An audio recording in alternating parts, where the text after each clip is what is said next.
ஒருத்தர் இருக்கார், நல்ல உத்தியோகத்தில் தான் இருக்கிறார். ஆனால் எப்போ பார்த்தாலும் முகத்தை வெறுப்பாக வச்சிருப்பார். அப்படியே வருவார் போவார். ஏன் சார் இப்படி இருக்கிறீங்க அப்படின்னு விசாரித்தோம். ஏன்டா இந்த வேலைக்கு வந்தோம்னு இருக்கு சார் அப்படின்னார். உங்கள் வேலை உங்களுக்கு பிடிக்கலையா அப்படின்னு கேட்டோம். இல்லைன்னார். இப்படிப்பட்டவங்க வெற்றிகரமான வாழ்க்கை வாழ முடியாது. இது நிபுணர்கள் கருத்து. வேலையை நேசிக்க தெரிந்தவர்கள் வெற்றி பெறுவார்கள் அப்படிங்கிறாங்க அவங்க. எந்த துறையாக இருந்தாலும் சரி, அந்த துறையில் வெற்றிகரமாக இருக்கிறவங்கள விசாரித்து பாருங்கள். எனக்கு என்னுடைய வேலை ரொம்ப பிடிக்கும் அப்படின்னு சொல்கிறவங்களாக தான் இருப்பாங்க.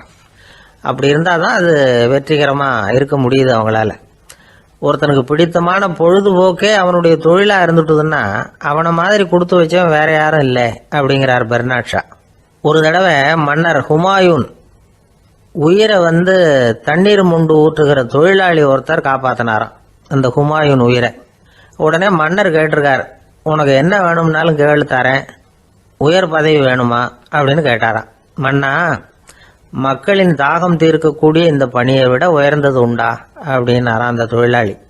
அவரால் அவருடைய வேலையை நேசிக்க முடிஞ்சுது, அதனால் மகிழ்ச்சியாக இருக்க முடிஞ்சுது.